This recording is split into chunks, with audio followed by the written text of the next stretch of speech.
Islam and the tumult of Europe. The seer's eyes first opened not on battle, but on the creeping decay that prepared for war. These were not yet Russia's armies nor the bombs of the great powers, but omens within Europe itself, cracks in faith, society, and markets, and the swelling presence of Islam. He spoke of it as a yellow wheel. The yellow wheel points to a major and important role being played by the Muslim leaders. This wheel did not stay on the margins, but rolled into the heart of Europe. Mosques rose where churches grew empty, the muezzin's call where bells once tolled. Rulers bent to this wheel, seeking its favor and fearing its revolt. Then his gaze fell on the markets. He declared, "In Europe there is a shop, but there is nobody inside it." People with wagons carrying rubbish flee to the south. Doors banged open in the wind, shelves stripped bare. Once full of bread and wine, now hollow. People dragged wagons not with food but scraps, fleeing southward in search of warmth. The city stood as hollow shells. He then saw the northwest. Many white-backed oxen appear, and when the oxen disappear, little naked blacks run to the north. The oxen, symbols of stability, suddenly vanished. In their place came multitudes of migrants, destitute and rushing northward in floods, overwhelming abandoned markets. Upon England, omens turned darker. Black pigs are hanging in England. Black people rise up in England, and some white people side with them. He saw gallows, rebellion, civil strife, and betrayal as Englishmen joined the revolt. Nor did the plague stop there. 2 in the east, 2 in the north, 2 in the west, and 1 in the south. These were the 7 plagues which would torment England. The east starved, the north poisoned, the west burned, the south despaired. 7 torments leaving no corner untouched. Its wealth, once mighty, he mocked.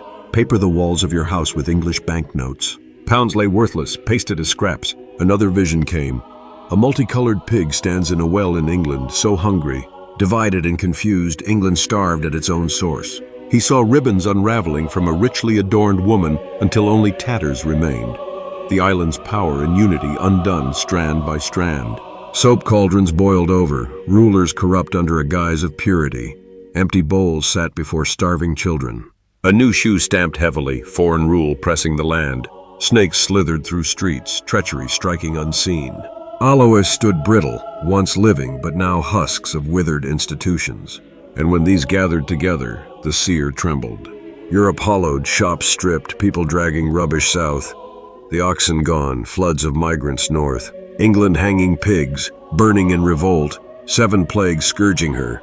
Money worthless, the pigs starving in the well. Ribbons unraveled, cauldrons boiling, bowls empty, shoe pressing, snakes striking, aloes withered.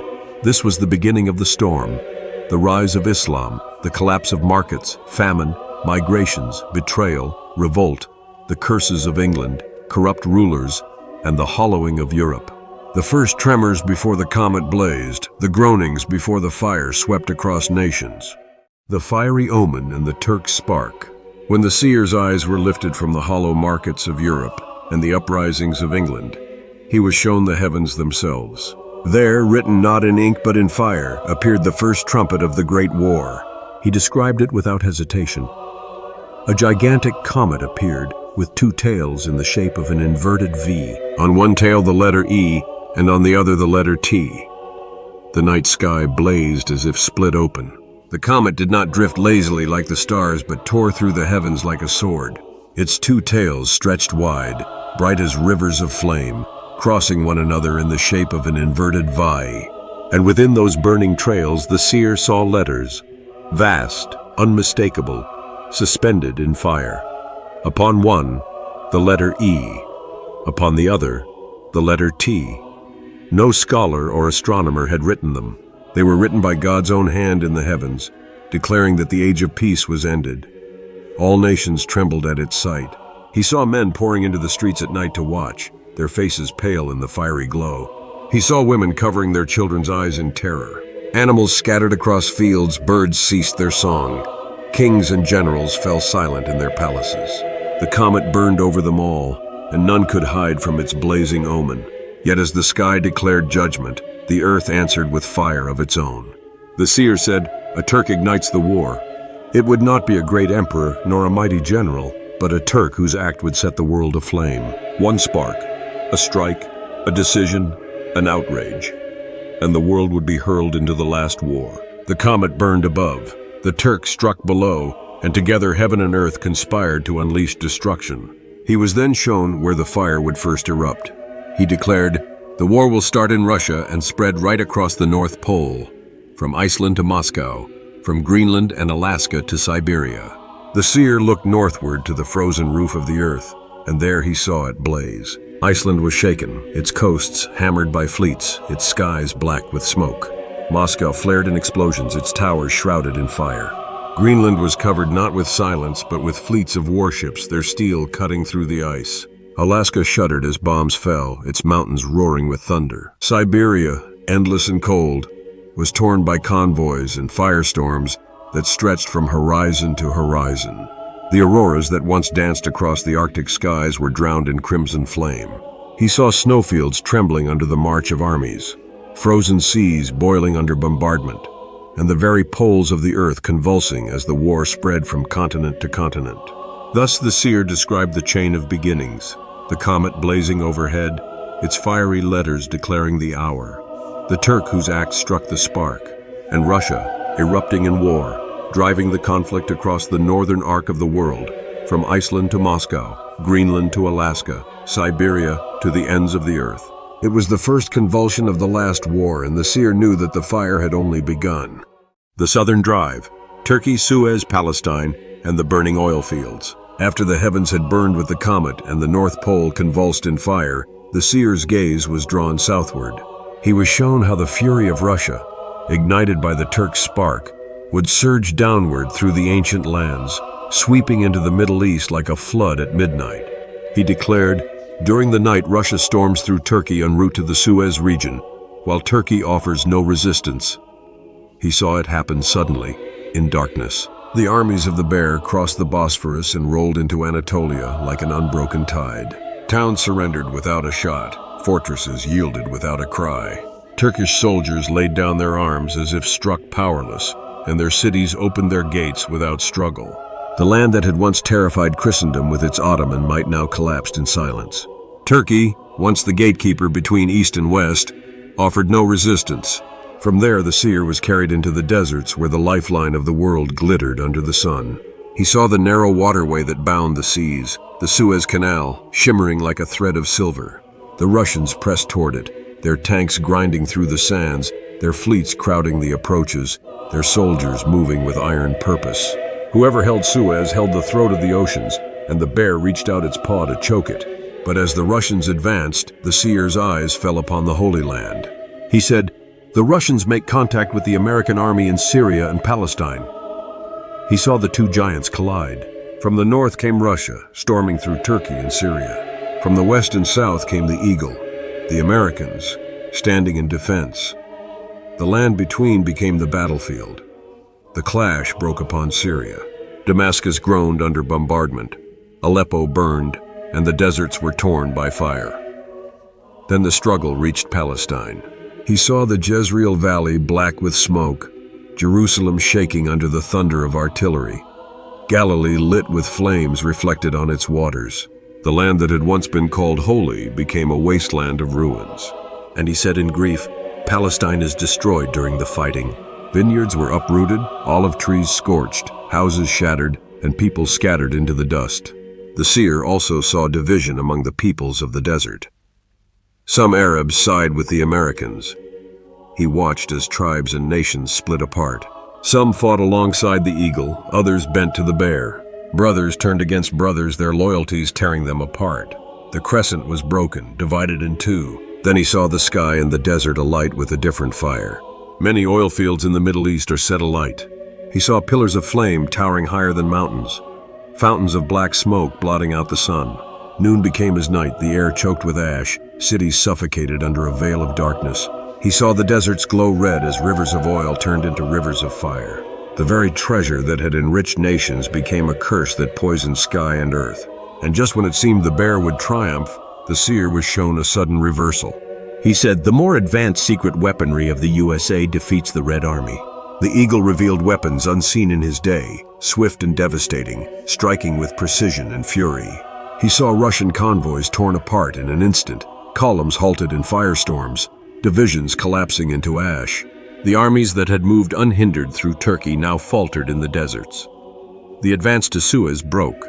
The Holy Land, though destroyed, became the graveyard of the bear's pride. Thus the seer described the southern drive.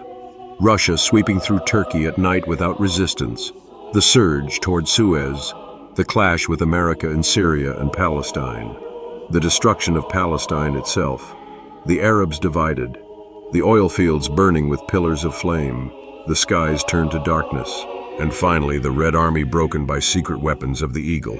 It was a vision of silence broken by fire, of deserts turned into oceans of flame, of the Holy Land shattered, and of the bear halted in humiliation where it had hoped to triumph. The Western Surge and Gibraltar's miracle, from the deserts of fire, where Palestine lay in ruins and the oil fields burned like torches in the night, the seer's gaze was drawn back to the continent of Europe. There he saw the bear, still ravenous though wounded, driving westward with relentless fury. The southern thrust had been broken, but the Red Army did not retreat. Instead, it hurled itself against the nations of Central and Western Europe, crushing them beneath its weight. He declared, "The Russians stormed through Hungary, Yugoslavia, through Austria to Italy, then through France, en route to Spain." The first flood poured into Hungary. The plains of the Danube, once golden with harvest, were darkened by the smoke of burning villages. Bridges collapsed in fire, towns emptied in panic, families fled with bundles on their backs. The river itself ran thick with wreckage and bodies, a highway of sorrow under the shadow of the bear. From there, the tide swept into Yugoslavia. He saw its mountains echo with thunder, its valleys blazing with war. Peoples already divided by hatred were crushed alike under the invader's heel. Churches burned, towns were bombarded, and cities that had endured centuries of strife were shattered anew. Then the Red Army surged into Austria. The Alps trembled as tanks crawled up winding passes, engines roaring, convoys snaking through valleys once filled with song. Vienna, the city of emperors and music, was silenced by the boom of artillery and the cries of its conquered people. The fury pressed into Italy. He saw Rome itself, the ancient city of Caesars and popes, convulsed in fire. Cathedrals cracked, palaces fell, statues toppled. Fields were blackened, vineyards scorched, monuments of centuries reduced to rubble. The land that had crowned emperors and born saints was broken beneath the storm. And then came France. The seer saw her fields churned into mud and blood, her rivers clogged with wreckage, her capital smothered in smoke. Paris, jewel of the West, burned as aircraft darkened the skies above her.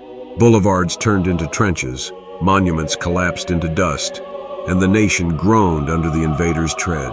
At last, the flood reached the Pyrenees, the mountain wall guarding Spain. Beyond lay Gibraltar, the fortress of the seas. Whoever seized it would control the gate between the Atlantic and the Mediterranean, commanding the oceans themselves. The bear stretched out its paw to take it, but here the vision turned. The seer declared, "They are stopped there." He saw the Red Army straining against the Pyrenees, battering at the mountains, but they could not break through. Spain, with American aid, stood defiant. Gibraltar shook under bombardment, the seas boiled with fleets, yet the passage did not yield. And then he spoke of a wonder. A miracle occurs with the German army, and in the Pyrenees the Red Army is completely defeated. He saw Germany, thought broken forever after its past wars, suddenly rise with strength reborn. Its army struck with precision and fury, their assault guided by providence. In the valleys of the Pyrenees, the bear was broken. The mountains echoed with the cries of the defeated. The Red Army, which had stormed so far, was destroyed in miracle. In the aftermath, Spain seized her prize. The seer said, "The Spanish attacked Gibraltar and annexed it." He saw Spanish banners raised upon the fortress, the rock long coveted now theirs. The gate of the seas changed hands, and Spain, triumphant, claimed it for her own. Thus he spoke of the Western Surge, Russia storming through Hungary, Yugoslavia, Austria, Italy, and France, the push into Spain, the attempt to seize Gibraltar, the miracle of Germany's sudden strength, the Red Army crushed in the Pyrenees, and Spain taking Gibraltar. The bear, which had shaken half the world, found its fury broken against the mountains, and what seemed unstoppable was ended by miracle. America's fires and collapse. When the seer had traced the convulsions of Europe, the fury of the bear, and the ruin of the ancient lands, his gaze was carried westward, across the vast seas to the land of the eagle. Though distant from the fields of Europe, it was not hidden from judgment. He beheld it plainly, and what he saw was not safety but fire. For this nation, mighty in its pride, would be consumed not from without but from within, undone by the flames of its own people, crippled by divisions, and struck by signs in the heavens. He saw its cities engulfed, streets once filled with the sound of labor and prosperity now shook with the uproar of mobs.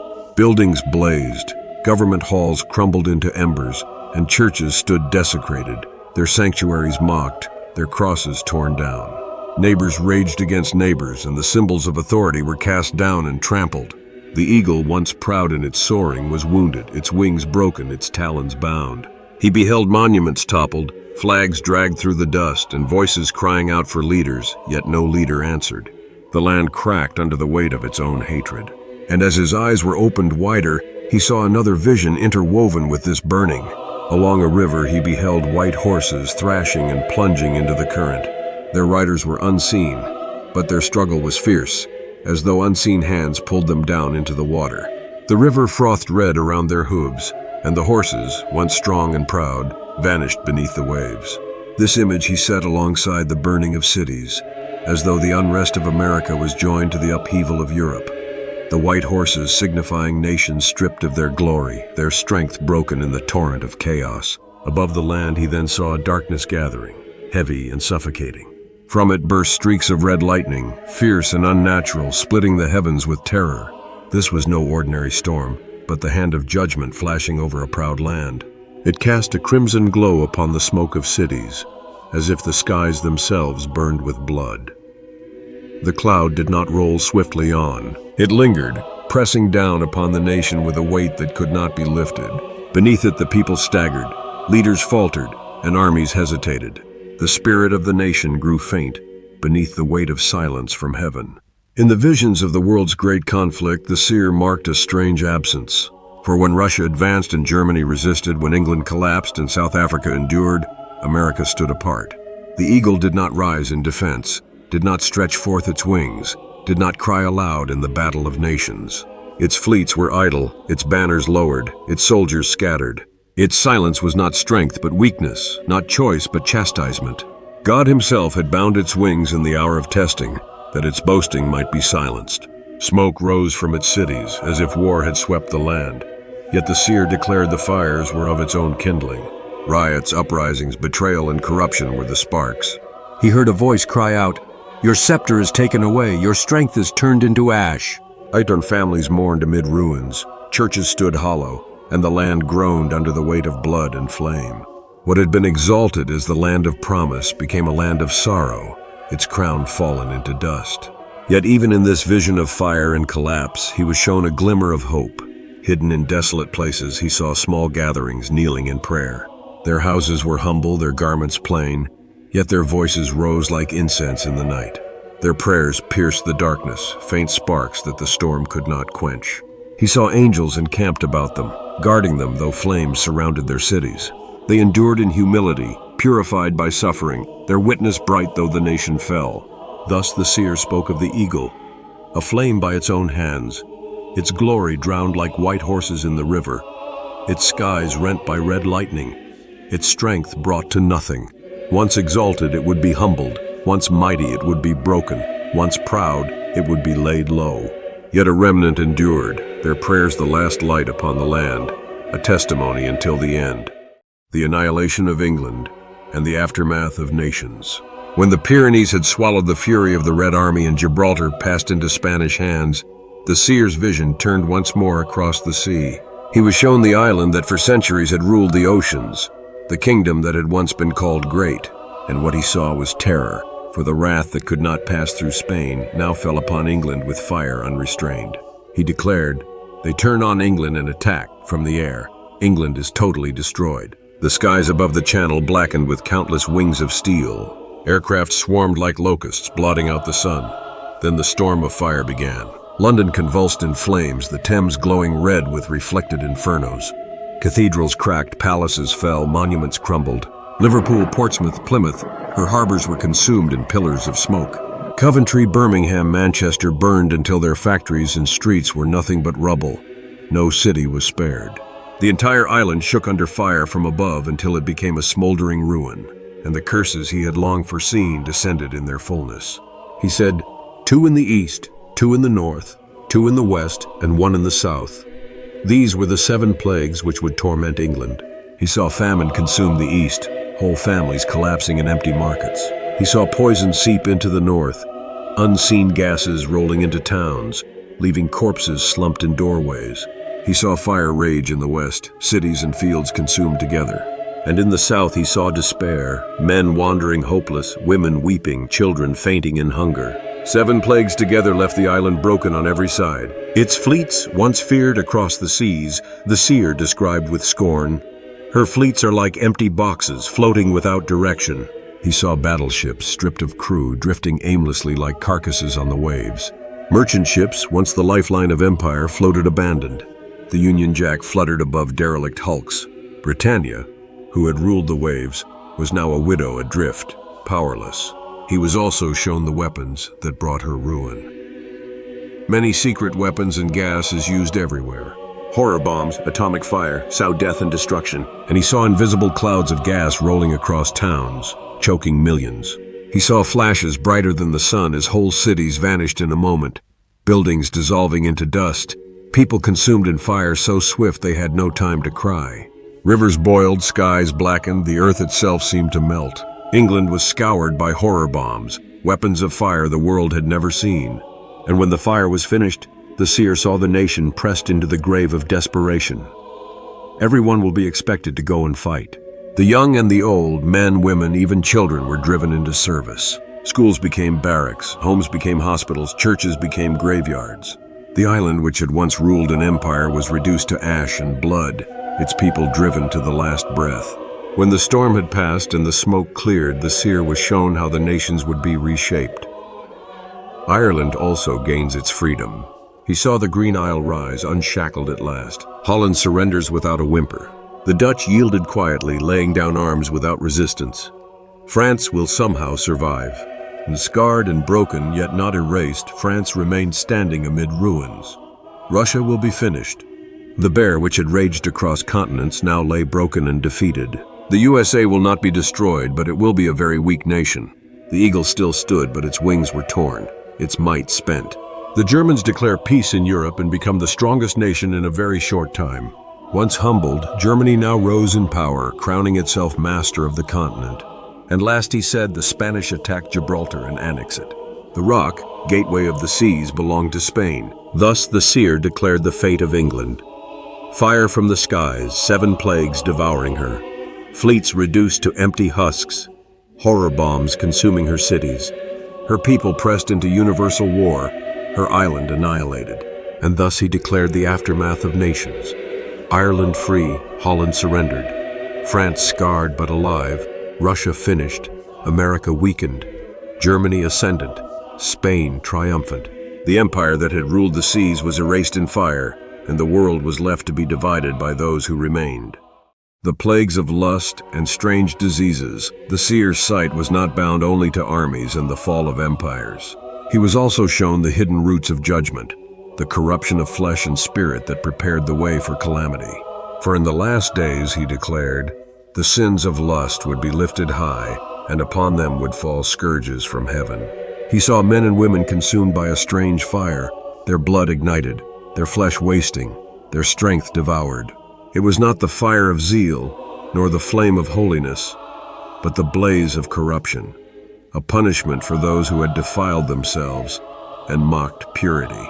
Hospitals overflowed in his visions, doctors moved without rest, yet no cure could be found. The wisdom of the world was brought to nothing, for these afflictions were not accidents of nature, but the finger of God upon a rebellious generation. He declared that the plague of burning blood was joined to the sin of unbridled lust, that as men burned with desire, so would their flesh burn in judgment. Because they burned with lust, he said, a fire was ignited in their flesh. And as he watched, another sign was revealed. Above the cities where corruption thrived, he saw a wheel of fire turning in the heavens. It burned with furious brightness, casting sparks as it spun.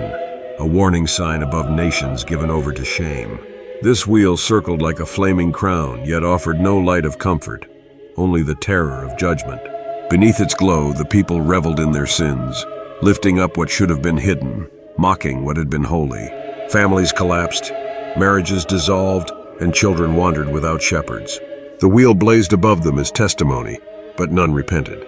They gazed at the fire in the sky as they burned with fire in their blood. He beheld societies in which the natural order was overturned. Men clothed themselves as women, women clothed themselves as men, and they paraded their shame openly in the streets. What had once been whispered in secret was now exalted in the public square.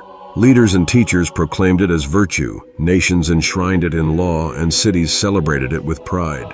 Above such places he saw fire falling from heaven, like the judgment upon Sodom, consuming those who turned glory into corruption. Then he was shown a wasting sickness, cruel and relentless.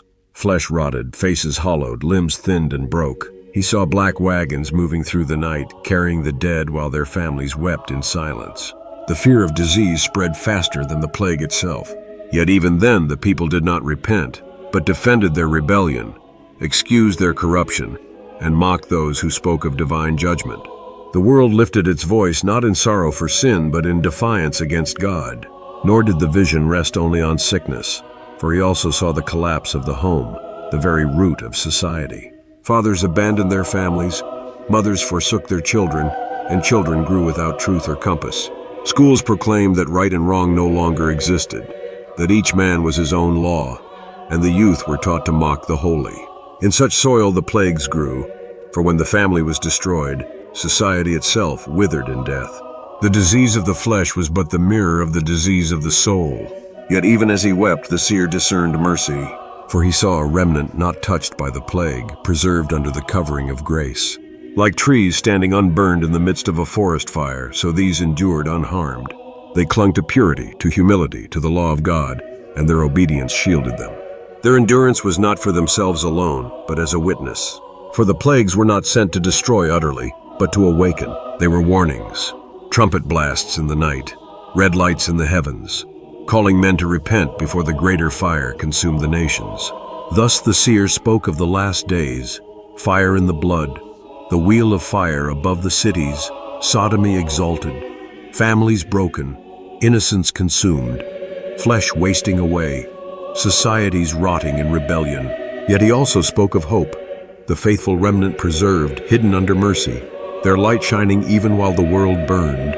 These scourges were not the end, but the heralds of the end, the trumpet cries before the last storm. The famine, fire, and collapse of Europe. After the annihilation of England and the storming of nations by the Red Army, the seer's gaze fell again upon Europe. But now he did not see armies moving or bombs falling. He saw only the aftermath, the silence after thunder, the shadow after fire. This was not warning but fulfillment, not tremor but collapse. He looked first into the cities. He declared, "In Europe there is a shop, but there is nobody inside it." The seer had spoken of empty shops before, when the first tremors shook the continent.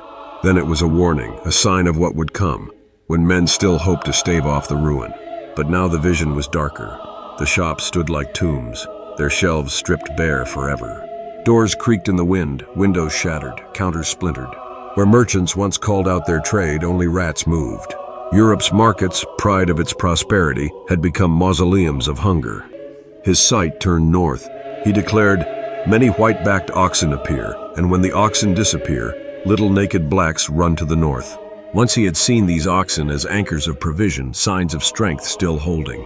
Now he saw them gone utterly, not fading but erased. Their absence left the plows rusting in the fields, the barns hollow, the carts abandoned.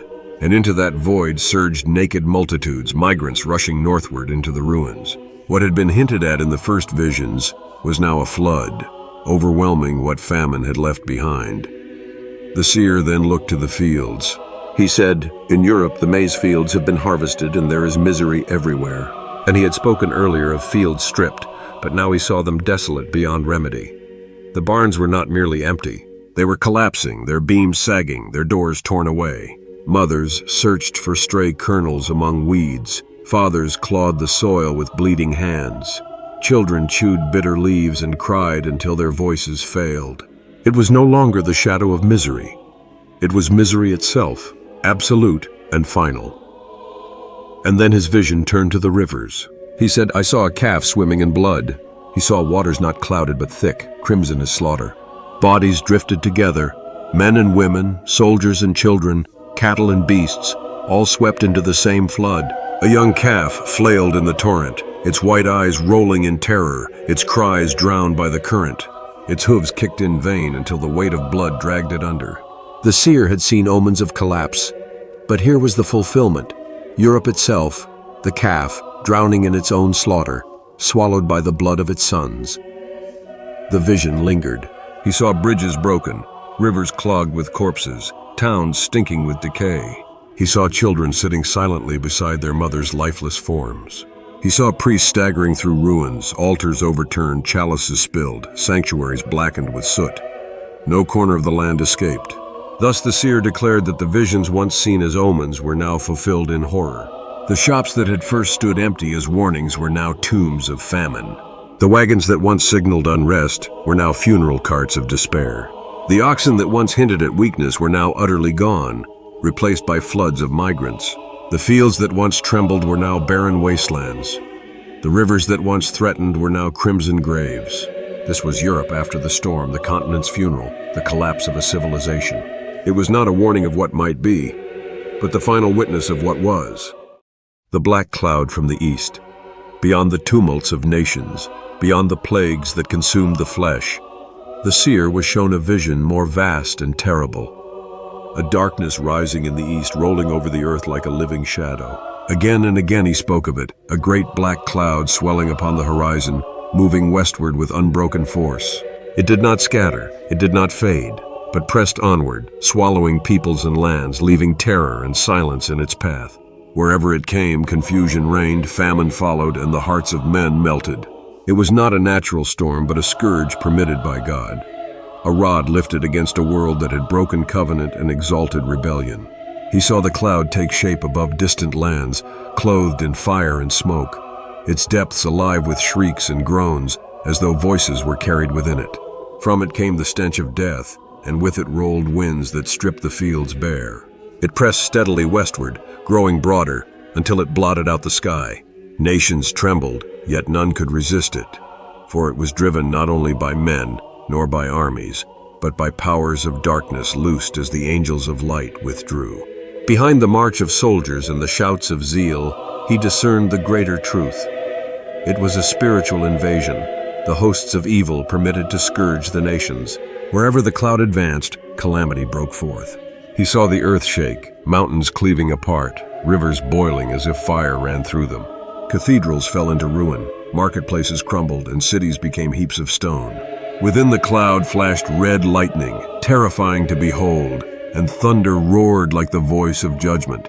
He saw rivers of fire flowing beneath it, scorching the ground, devouring homes and fields, leaving behind only ashes. The people cried aloud, but their voices were drowned by the storm, their pleas lost in the roar of destruction. In its wake came famine. Fields yielded no harvest, flocks lay dead, and granaries stood empty. The seer saw children with hollow eyes, mothers clutching them in despair, while fathers wandered the roads seeking bread. Yet even in hunger they turned not to God but to idols and false promises. Confusion spread. Governments collapsed, leaders vanished, armies scattered like smoke, neighbors betrayed one another, fear unhinged the minds of men, and multitudes wandered aimlessly as sheep without shepherds. It was a darkness upon both earth and soul, for the cloud smothered reason, blinded vision, and buried truth beneath its weight. And then he beheld a terror still greater, for as the cloud reached its fullness, light itself was withdrawn.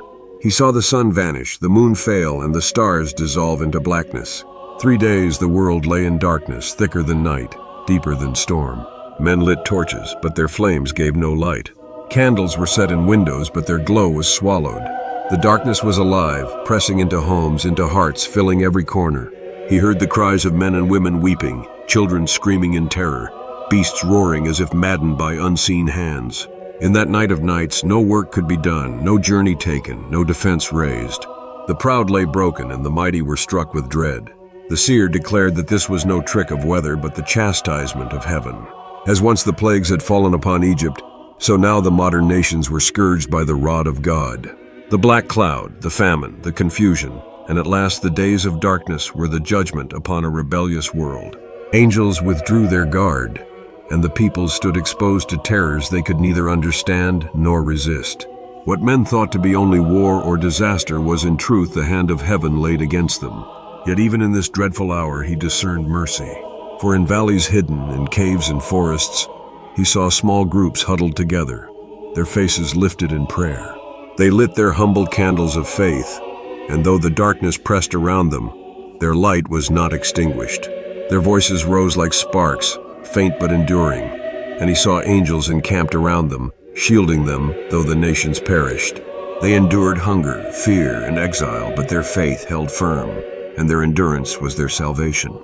Thus the seer spoke of the black cloud from the east, vast, suffocating, terrible, rolling with famine, earthquakes, fire, and despair, until at last the light itself was withdrawn and 3 days of darkness covered the earth.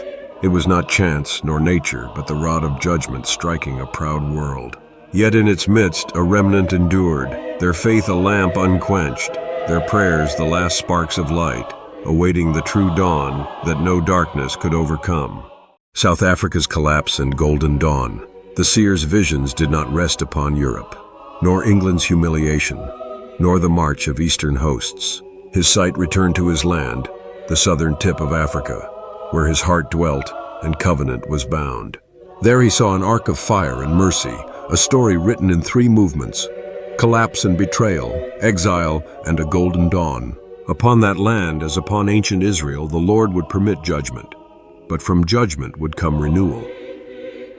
He beheld the collapse. The land descended into chaos, not by foreign armies, but by betrayal within. Those entrusted with power broke covenant with their people and bartered inheritance for hollow approval of strangers. He saw rulers holding the staff of defense snap it in two, fragments falling into the dust, strangers seizing the land while rightful stewards stood silent. It was revealed that only after a black government appeared would the Afrikaners' bitterest struggle begin, for then the nation would be handed over to confusion and chastisement. The rivers bore witness. He saw them running red as though cisterns of blood had been poured in, currents carrying corpses and broken rifles, torn banners and shattered yokes. Waters once bright beneath the sun glistened with death. Overhead vultures circled, blotting the light, while jackals prowled the fields. Creation itself turned against its stewards, no longer shielding but testifying against them. Farms lay in flames. Homesteads that had echoed with psalms collapsed into embers. Wagons overturned, herds scattered, and the oxen, patient beasts, long the symbol of Afrikaner strength, staggered beneath burdens until they fell lifeless in the dust. In their fall, the seer read the broken strength of his people. In towns and cities, mobs raged, neighbors betrayed neighbors, brother against brother. 2 boys fought before his eyes, one white, one black, until the black fled northward, a sign of fratricide and flight. Law collapsed, order dissolved, violence consumed the land. He saw churches desecrated, crosses trampled, altars broken, and the sanctuary of God mocked. It was not only political ruin, but spiritual chastisement, a covenant people laid bare before wrath, as once Israel when Babylon carried her away. From this devastation his sight turned to the wilderness, where wagons gathered once more. Yet this was not the great trek of triumph, but desperation. Families fled across plains, wagons laden with scraps of survival. Mothers cradled infants with parched lips. Men trudged beside stumbling oxen, rifles hanging useless, eyes hollow with hunger. Lines wound through valleys and mountains, dust rising beneath the sun.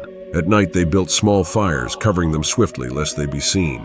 Hunger gnawed, children cried, mothers wept in silence, fathers kept vigil through the dark. Yet hymns still rose. Broken voices, trembling yet defiant, carried songs into the heavens. Amid the wandering he saw figures kneeling in white, faintly luminous in the night. They were not angels, but the purified remnant, the faithful preserved by grace, encircled by unseen hosts of heaven. Despised, mocked, scattered, they were not abandoned. From them a leader arose, not chosen by politics, not crowned by men, but appointed by God. His voice gathered the broken, steadied the faint, and turned their hearts again to the Lord. By prayer, humility, and faith the remnant endured. They survived not by the sword but by grace, wandering in wilderness, yet sowing the seed of renewal. And then came the dawn. Out of night he saw the wagons at rest upon fertile soil. The scorched earth blossomed again. Rivers that had carried blood ran clear, sparkling in the morning. Fields grew thick with grain, herds grazed upon green pastures, and children's voices rang where once there had been lamentation. The oxen, once broken, stood broad and strong, flanks glistening with strength, yoked with steadiness, symbols once more of endurance. The remnant, multiplied and restored, lifted hymns of thanksgiving, louder than their cries in exile. Crosses rose again upon the hills, bells pealed from churches, and the land resounded with worship. From their renewal, the prophet saw the free republic restored, not in pride, but in sanctified covenant. A nation reborn through fire, independence consecrated, destiny sealed in humility before God. In contrast, he beheld Europe in ruin, its cities blackened, cathedrals mute, nations bowed beneath judgment. But in the far south, South Africa shone. Its light was not of empire or worldly might, but covenant restored, mercy upon a people refined. Vultures fled, jackals withdrew, their feast ended. The people walked scarred but sanctified, not boasting in pride but living in dependence. South Africa, refined in the furnace, emerged as gold in the hand of the master. The dark ruler in the age of deception. In the latter days of his sight, the seer beheld not only the wars of kings and the famine of nations, but the rise of a single figure who clothed the earth in shadow. This ruler did not conquer with the sword alone, nor did he bind with chains of iron, but with subtler bonds, chains fastened to the hearts and minds of men. He stretched his dominion across peoples and lands, speaking of unity and peace, yet his unity was rebellion, and his peace was death. Though the prophet did not name him as the Antichrist, the vision bore the weight of that dread prophecy. One who would gather the nations under false light, enthrone lies as truth, and lead multitudes into revolt against the Lord of heaven. He saw nations bowing, their banners fallen, their rulers speaking in one voice. They spoke of progress, of prosperity, of safety, and the peoples rejoiced, not knowing they were enslaved. The chains that bound them were unseen, yet none could break free. Truth itself lay fallen in the streets, trampled beneath the march of falsehood. Those who sought to resist were mocked, silenced, and cast aside as enemies of peace. Amidst this false order, the prophet was shown a light rising. At first it dazzled the eyes of men, radiant and golden, promising a dawn for all nations. Leaders praised it, the people embraced it, and for a season joy abounded. But when he looked closer, the light was empty, cold, a hollow flame feeding not life, but corruption.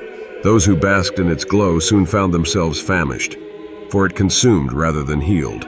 This was the false light of deception, the counterfeit dawn that comes before the true, a snare to the unwary, a cloak for the prince of lies.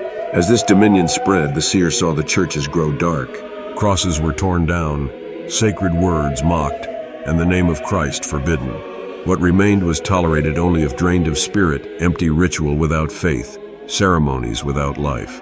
Religion was permitted, but only as shadow, so long as it bowed to the throne of deception. He beheld believers hunted, their voices silenced, their gatherings scattered. Many fell away, their faith withering in the furnace of persecution. Yet he also saw a remnant who endured, whispering hymns in hidden places, breaking bread in silence, holding fast though the world raged against them. Then he beheld a more secret danger, creeping among the faithful. He saw a field of wheat, golden in the sun, ready for harvest. But winding among the stalks moved a serpent, coiled and hidden, striking unseen. It was not among the nations alone that deception ruled, but within the household of faith itself. Betrayal did not come only from without, but from within the very wheat of God. False shepherds bowed before the ruler. Wolves clothed as pastors devoured the flock, and the faithful were left scattered and confused. The snake among the wheat struck silently, sowing doubt, weakening hearts, and leading astray even those who had once stood firm. In this age, betrayal became the law of survival. Brothers betrayed brothers, parents delivered children, children rose against elders. Trust perished, family bonds were torn apart, and fear reigned. The ruler needed not armies alone, for the people themselves became his enforcers, compelled by terror to destroy one another. Even among the clergy, many chose favor and comfort above truth, bowing their knees to the throne of lies. Apostasy spread like wildfire, devouring what remained of faith. Yet in this furnace of deception, the prophet still beheld a cry rising. In barren fields and valleys forgotten, in caves and deserts, the remnant prayed. Their tears watered the earth. Their voices rose like incense into the night. And though small and despised, their faith pierced the heavens. He was shown that this time of deception, though fierce and vast, would be cut short. The throne of lies, though mighty for a season, would crumble beneath divine judgment. Thus the seer declared the age of the dark ruler. Nations bowed beneath invisible chains, truth trampled, false light exalted, sanctuaries darkened, families betrayed, and even the field of wheat poisoned by the serpent's coil. Yet he also declared that the faithful would endure, hidden but not forsaken, preserved by the Spirit until the true dawn broke. For though deception reigned for a time, its end was certain, and the reign of the lie would be consumed in the fire of the Lord. The golden dawn and the purified remnant, after the seer had borne witness to the wars of nations, the famines of continents, the plagues of flesh, the black cloud of the east, and the age of the dark ruler, he was not left in despair. For even at the edge of the night he was shown a dawn. It was not the false light that deceived the nations, nor the glow of hollow promises, but the true light of mercy breaking after judgment. He beheld the world scarred and humbled, its towers fallen, its banners consumed. Yet from the ashes there rose a remnant purified, their faces turned toward heaven, their voices lifted in thanksgiving.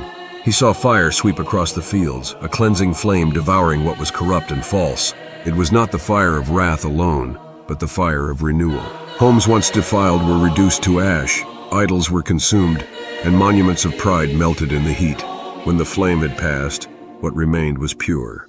He saw the earth blackened, yet within its soil new shoots sprang forth. Like a vineyard pruned to its stumps, the land renewed itself with life more abundant than before.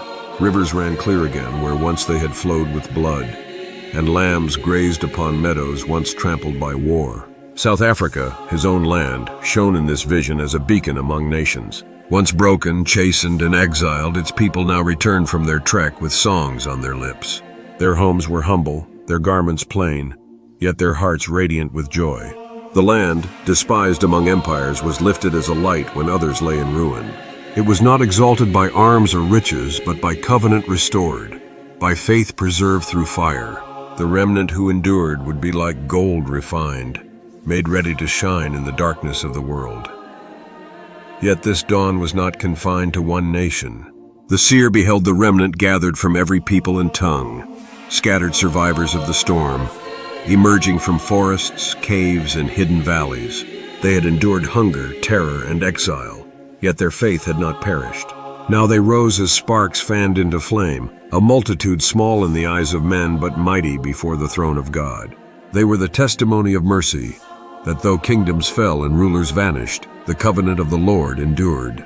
He saw the false kingdoms crumble, their palaces desolate, their crowns cast into dust. Thrones once lifted in pride stood empty. The empires that had exalted themselves above God vanished like smoke. What had seemed invincible was revealed as frail. What had boasted of eternity was proven momentary. Only the faithful remained, not by strength of their arms nor by wisdom of their minds, but by the endurance of their faith. Their simplicity was their crown, their obedience their victory. The prophet described the dawn with images serene and holy. He saw children laughing again in fields once blackened, men laboring with joy and simplicity, women singing as they gathered harvests from lands once barren. He saw rivers shining like glass, as though the sun itself ran through their waters. Lambs rested unafraid, lions walked without hunger, and the scars of war became the soil of peace. The golden dawn was not pride exalted, nor power restored, but humility renewed, purity preserved, and the sweetness of life returned. Yet even here he gave warning. This dawn was not the eternal day, but a pause, a foretaste, a season of mercy granted to the remnant. For the end was not yet. The shadow of the last fire still lay beyond the horizon. The final reckoning yet awaited. But for the faithful who endured, this was a gift, a space to rebuild, a time to testify, a season to shine before the true sun rose and the night was no more. Thus the seer declared the vision of the golden dawn, a world cleansed by fire, a remnant purified, nations humbled, South Africa shining as a light, and the faithful gathered from every corner of the earth. The false thrones were fallen, the lies consumed, and the remnant preserved as a living covenant. It was the promise of God that after the night the dawn would come, after judgment, mercy, after fire, renewal. And this dawn was the sign that the eternal day was near, when Christ himself would appear, and darkness would vanish forever.